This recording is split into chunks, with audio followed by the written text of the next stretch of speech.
Dracula by Bram Stoker. Chapter 2. Jonathan Harker's Journal continued. 5th of May. I must have been asleep, for certainly if I had been fully awake I must have noticed the approach of such a remarkable place. In the gloom the courtyard looked of considerable size, and as several dark ways led from it under great round arches, it perhaps seemed bigger than it really is. I have not yet been able to see it by daylight. When the caleche stopped, the driver jumped down and held out his hand to assist me to alight. Again I could not but notice his prodigious strength. His hand actually seemed like a steel vice that could have crushed mine if he had chosen. Then he took my traps and placed them on the ground beside me as I stood close to a great door, old and studded with large iron nails, and set in a projecting doorway of massive stone. I could see even in the dim light that the stone was massively carved, but that the carving had been much worn by time and weather. As I stood, the driver jumped again into his seat and shook the reins. The horses started forward, and trap and all disappeared down one of the dark openings. I stood in silence where I was, for I did not know what to do. Of bell or knocker there was no sign. Through these frowning walls and dark window openings it was not likely that my voice could penetrate. The time I waited seemed endless, and I felt doubts and fears crowding upon me. What sort of place had I come to, and among what kind of people? What sort of grim adventure was it on which I had embarked? Was this a customary incident in the life of a solicitor's clerk, sent out to explain the purchase of a London estate to a foreigner? Solicitor's clerk. Mina would not like that. Solicitor, for just before leaving London I got word that my examination was successful and I am now a full-blown solicitor. I began to rub my eyes and pinch myself to see if I were awake. It all seemed like a horrible nightmare to me, and I expected that I should suddenly awake and find myself at home, with the dawn struggling in through the windows, as I had now and again felt in the morning after a day of overwork. But my flesh answered the pinching test, and my eyes were not to be deceived. I was indeed awake and among the Carpathians. All I could do now was to be patient and to wait the coming of morning.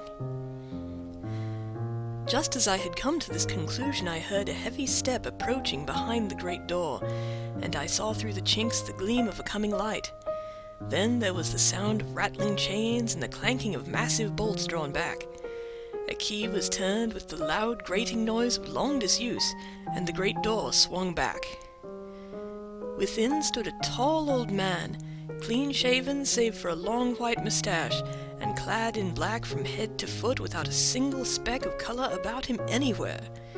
He held in his hand an antique silver lamp, in which the flame burned without a chimney or globe of any kind, throwing long, quivering shadows as it flickered in the draught of the open door. The old man motioned me in with his right hand with a courtly gesture, saying in excellent English, but with a strange intonation, "Welcome to my house. Enter freely, and of your own free will." He made no motion of stepping to meet me, but stood like a statue, as though his gesture of welcome had fixed him into stone.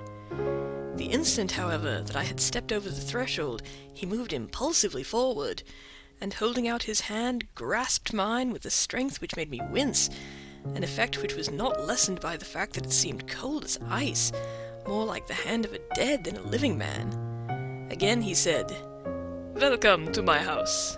Enter freely, go safely, and leave something of the happiness you bring." The strength of the handshake was so much akin to what I had noticed in the driver, whose face I had not seen, that for a moment I doubted if it were not the same person to whom I was speaking. So to make sure, I said interrogatively, "Count Dracula?" He bowed in a courtly way as he replied, "I am Dracula, and I bid you welcome, Mr. Harker, to my house. Come in, the night air is chill and you must need to eat and rest." As he was speaking, he put the lamp on a bracket on the wall and, stepping out, took my luggage. He had carried it in before I could forestall him. I protested, but he insisted. "Nay, sir, you are my guest. It is late, and my people are not available. Let me see to your comfort myself." He insisted on carrying my traps along the passage, and then up a great winding stair, and along another great passage on whose stone floor our steps rang heavily. At the end of this he threw open a heavy door, and I rejoiced to see within a well-lit room in which a table was spread for supper, and on whose mighty hearth a great fire of logs, freshly replenished, flamed and flared. The Count halted, putting down my bags, closed the door, and crossing the room opened another door, which led into a small octagonal room lit by a single lamp, and seemingly without a window of any sort.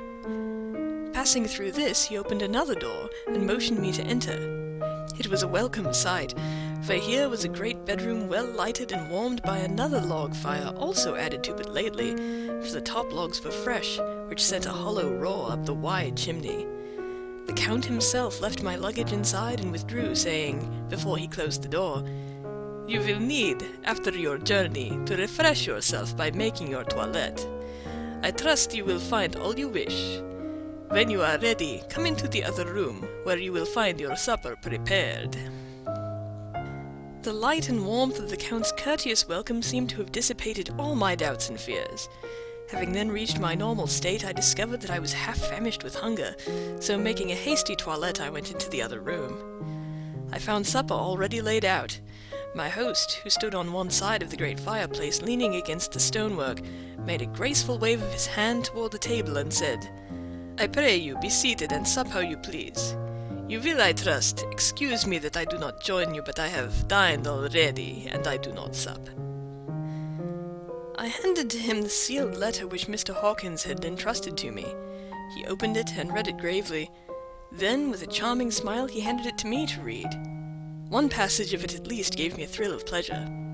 "I must regret that an attack of gout, from which malady I am a constant sufferer, forbids absolutely any travelling on my part for some time to come. But I am happy to say I can send a sufficient substitute, one in whom I have every possible confidence. He is a young man, full of energy and talent in his own way, and of a very faithful disposition. He is discreet and silent, and has grown into manhood in my service. He shall be ready to attend on you when you will during his stay, and shall take your instructions in all matters." The Count himself came forward and took off the cover of a dish, and I fell to at once on an excellent roast chicken. This, with some cheese and a salad and a bottle of old Tokay, of which I had 2 glasses, was my supper. During the time I was eating it, the Count asked me many questions as to my journey, and I told him by degrees all I had experienced. By this time I had finished my supper, and by my host's desire had drawn up a chair by the fire and begun to smoke a cigar which he offered me, at the same time excusing himself that he did not smoke. I had now an opportunity of observing him, and found him of a very marked physiognomy. His face was a very strong aquiline, with high bridge of the thin nose and peculiarly arched nostrils, and with lofty domed forehead and hair growing scantily round the temples but profusely elsewhere. His eyebrows were very massive, almost meeting over the nose, and with bushy hair that seemed to curl in its own profusion. The mouth, so far as I could see it under the heavy moustache, was fixed and rather cruel-looking, with peculiarly sharp white teeth. These protruded over the lips, whose remarkable ruddiness showed astonishing vitality in a man of his years. For the rest, his ears were pale, and at the tops extremely pointed. The chin was broad and strong, and the cheeks firm though thin. The general effect was one of extraordinary pallor. Hitherto I had noticed the backs of his hands as they lay on his knees in the firelight, and they had seemed rather white and fine, but seeing them now close to me I could not but notice that they were rather coarse, broad with squat fingers. Strange to say, there were hairs in the center of the palm. The nails were long and fine and cut to a sharp point.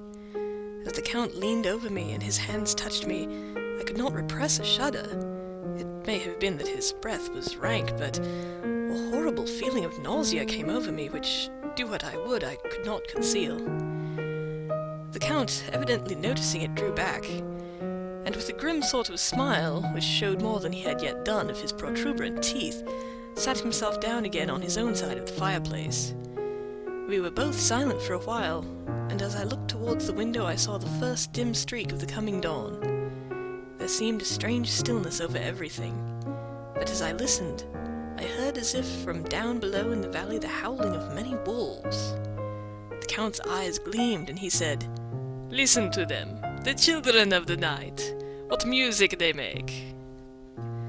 Seeing, I suppose, some expression in my face strange to him, he added, "Ah, sir, you dwellers in the city cannot enter into the feelings of the hunter." Then he rose and said, "But you must be tired. Your bedroom is all ready, and tomorrow you shall sleep as late as you will. I have to be away till the afternoon, so sleep well and dream well." With a courteous bow, he opened for me himself the door of the octagonal room, and I entered my bedroom. I am all in a sea of wonders. I doubt. I fear. I think strange things which I dare not confess to my own soul. God keep me, if only for the sake of those dear to me. 7th of May. It is again early morning, but I have rested and enjoyed the last 24 hours. I slept till late in the day and awoke of my own accord. When I had dressed myself, I went into the room where we had supped, and found a cold breakfast laid out, with coffee kept hot by the pot being placed on the hearth. There was a card on the table, on which was written, "I have to be absent for a while. Do not wait for me. D." I set to and enjoyed a hearty meal. When I had done, I looked for a bell, so that I might let the servants know I had finished, but I could not find one. There are certainly odd deficiencies in the house, considering the extraordinary evidences of wealth which are round me. The table service is of gold, and so beautifully wrought that it must be of immense value. The curtains and upholstery of the chairs and sofas, and the hangings of my bed are of the costliest and most beautiful fabrics, and must have been of fabulous value when they were made, for they are centuries old, though in excellent order. I saw something like them in Hampton Court, but they were worn and frayed and moth-eaten. But still, in none of the rooms is there a mirror. There is not even a toilette glass on my table, and I had to get the little shaving glass from my bag before I could either shave or brush my hair. I have not yet seen a servant anywhere, or heard a sound near the castle, except the howling of wolves. Some time after I had finished my meal, I do not know whether to call it breakfast or dinner, for it was between 5 and 6 o'clock when I had it, I looked about for something to read, for I did not like to go about the castle until I had asked the Count's permission. There was absolutely nothing in the room, book, newspaper, or even writing materials, so I opened another door in the room and found a sort of library. The door opposite mine I tried, but found locked. In the library I found to my great delight a vast number of English books, whole shelves full of them, and bound volumes of magazines and newspapers. A table in the center was littered with the English magazines and newspapers, though none of them were of very recent date. The books were of the most varied kind: history, geography, politics, political economy, botany, geology, law, all relating to England and the English life and customs and manners. There were even books of reference such as the London Directory, the Red and Blue Books, Whitaker's Almanac, the Army and Navy lists, and it somehow gladdened my heart to see it, the Law list. Whilst I was looking at the books, the door opened and the Count entered. He saluted me in a hearty way and hoped that I had had a good night's rest. Then he went on, "I am glad you found your way in here, for I am sure there is much that will interest you. These companions," and he laid his hand on some of the books, "have been good friends to me, and for some years past, ever since I had the idea of going to London, have given me many, many hours of pleasure. Through them I have come to know your great England, and to know her is to love her. I long to go through the crowded streets of your mighty London, to be in the midst of the whirl and rush of humanity, to share its life, its change, its death, and all that makes it what it is. But alas, as yet I only know your tongue through books. To you, my friend, I look that I know it to speak." "But Count," I said, "you know and speak English thoroughly." He bowed gravely. "I thank you, my friend, for your all too flattering estimate, but yet I fear I am but a little way on the road I would travel. True, I know the grammar and the words, but yet I know not how to speak them." "Indeed," I said, "you speak excellently." "Not so," he answered. "Well, I know that, did I move and speak in your London, none there are who would not know me for a stranger. That is not enough for me. Here I am noble, I am a boyar. The common people know me, and I am master. But a stranger in a strange land, he is no one. Men know him not, and to know not is to care not for. I am content if I am like the rest, so that no man stops if he sees me, or pauses in his speaking if he hears my words. Ha ha, stranger! I have been so long master that I would be master still, or at least that none other should be master of me. You come to me not alone as agent of my friend Peter Hawkins of Exeter to tell me all about my new estate in London. You shall, I trust, rest here with me a while, so that by our talking I may learn the English intonation. And I would that you tell me when I make error even of the smallest in my speaking. I am sorry that I had to be away so long today, but you will, I know, forgive one who has so many important affairs in hand. Of course, I said all I could about being willing, and asked if I might come into that room when I chose. He answered, "Yes, certainly," and added, "You may go anywhere you wish in the castle, except where the doors are locked, where, of course, you will not wish to go. There is reason that all things are as they are, and did you see with my eyes and know with my knowledge, you would perhaps better understand." I said I was sure of this, and then he went on. "We are in Transylvania, and Transylvania is not England. Our ways are not your ways, and there shall be to you many strange things. Nay, from what you have told me of your experiences already, you know something of what strange things there may be." This led to much conversation, and as it was evident that he wanted to talk, if only for talking's sake, I asked him many questions regarding things that had already happened to me or come within my notice. Sometimes he sheered off the subject or turned the conversation by pretending not to understand, but generally he answered all I asked most frankly. Then, as time went on and I had got somewhat bolder, I asked him of some of the strange things of the preceding night, as for instance, why the coachman went to the places where he had seen the blue flames. He then explained to me that it was commonly believed that on a certain night of the year, last night in fact, when all evil spirits are supposed to have unchecked sway, a blue flame is seen over any place where treasure has been concealed. "That treasure has been hidden," he went on, "in the region through which you came last night there can be but little doubt, for it was the ground fought over for centuries by the Wallachian, the Saxon and the Turk. Why, there is hardly a foot of soil in all this region that has not been enriched by the blood of men, patriots or invaders. In the old days there were stirring times, when the Austrian and the Hungarian came up in hordes, and the patriots went out to meet them, men and women, the aged and children too, and waited their coming on the rocks above the passes that they might sweep destruction on them with their artificial avalanches. When the invader was triumphant, he found but little, for whatever there was had been sheltered in the friendly soil." "But how," said I, "can it have remained so long undiscovered, when there is a sure index to it if men will but take the trouble to look?" The Count smiled, and as his lips ran back over the gums, the long, sharp canine teeth showed out strangely. He answered, "Because your peasant is at heart a coward and a fool. Those flames only appear on one night, and on that night no man of this land will, if he can help it, stir without his doors. And, dear sir, even if he did, he would not know what to do. Why, even the peasant that you tell me of, who marked the place of the flame, would not know where to look in daylight even for his own work. Even you would not, I dare be sworn, be able to find these places again." "There you are right," I said. "I know no more than the dead where even to look for them." Then we drifted on to other matters. "Come," he said at last, "tell me of London, and of the house which you have procured for me." With an apology for my remissness, I went into my own room to get the papers from my bag. Whilst I was placing them in order, I heard a rattling of china and silver in the next room, and as I passed through, noticed that the table had been cleared and the lamp lit, for it was by this time deep into the dark. The lamps were also lit in the study or library, and I found the Count lying on the sofa reading, of all things in the world, an English Bradshaw's Guide. When I came in, he cleared the books and papers from the table, and with him I went into plans and deeds and figures of all sorts.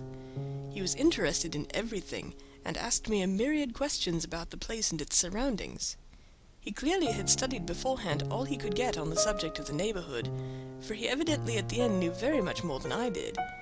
When I remarked this, he answered, "Well, but my friend, is it not needful that I should? When I go there, I shall be all alone, and my friend Harker nay, pardon me, I fall into my country's habit of putting your patronymic first. My friend, Jonathan Harker, will not be by my side to correct and aid me. He will be in Exeter, miles away, probably working at papers of the law with my other friend Peter Hawkins. So?" We went thoroughly into the business of the purchase of the estate at Purfleet. When I had told him the facts, and got his signature to the necessary papers, and had written a letter with them ready to post to Mr. Hawkins, he began to ask me how I had come across so suitable a place. I read to him the notes which I had made at the time, and which I inscribe here. At Purfleet, on a by-road, I came across just such a place as seemed to be required, and where there was displayed a dilapidated notice that the place was for sale. It was surrounded by a high wall of ancient structure, built of heavy stones, and has not been repaired for a large number of years. The closed gates are of heavy old oak and iron, all eaten with rust. The estate is called Carfax, no doubt a corruption of the old Quatre Face, as the house is four-sided, agreeing with the cardinal points of the compass. It contains in all some 20 acres, quite surrounded by the solid stone wall above mentioned. There are many trees on it, which make it in places gloomy, and there is a deep, dark-looking pond, a small lake, evidently fed by some springs, as the water is clear and flows away in a fair-sized stream. The house is very large, and of all periods back, I should say to medieval times, for one part is of stone immensely thick, with only a few windows high up and heavily barred with iron. It looks like part of a keep, and is close to an old chapel or church. I could not enter it, as I had not the key of the door leading to it from the house, but I have taken with my kodak views of it from various points. The house had been added to, but in a very straggling way, and I can only guess at the amount of ground it covers, which must be very great. There are but few houses close at hand, one being a very large house only recently added to and formed into a private lunatic asylum. It is not, however, visible from the grounds. When I had finished, he said, "I am glad that it is old and big. I myself am of an old family, and to live in a new house would kill me.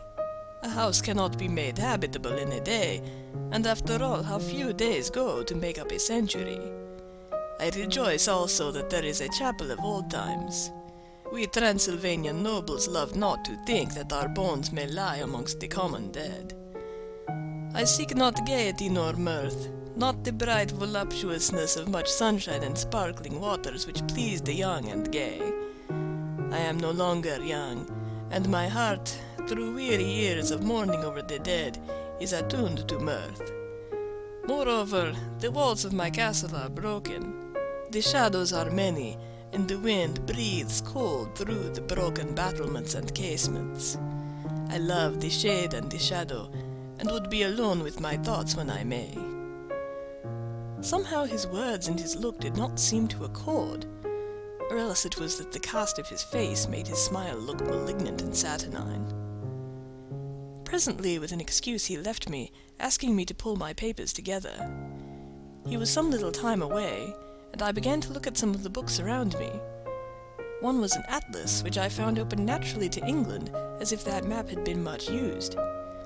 On looking at it, I found in certain places little rings marked, and on examining these, I noticed that one was near London on the east side, manifestly where his new estate was situated. The other two were at Exeter, and Whitby on the Yorkshire coast. It was the better part of an hour when the Count returned. "Aha!" he said. "Still at your books? Good. But you must not work always. Come, I am informed that your supper is ready." He took my arm, and we went into the next room, where I found an excellent supper ready on the table. The Count again excused himself, as he had dined out on his being away from home, but he sat as on the previous night, and chatted whilst I ate. After supper I smoked as on the last evening, and the Count stayed with me, chatting and asking questions on every conceivable subject, hour after hour. I felt that it was getting very late indeed, but I did not say anything, for I felt under obligation to meet my host's wishes in every way.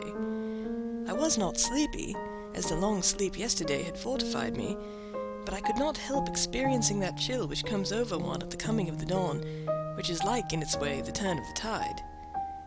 They say that people who are near death die generally at the change to dawn or at the turn of the tide. Anyone who has, when tired, and tied as it were to his post, experienced this change in the atmosphere can well believe it. All at once we heard the crow of the cock coming up with preternatural shrillness through the clear morning air. Count Dracula, jumping to his feet, said, "Why, there is the morning again! How remiss I am to let you stay up so long! You must make your conversation regarding my dear new country of England as interesting, so that I may not forget how time flies by us." And with a courtly bow, he quickly left me.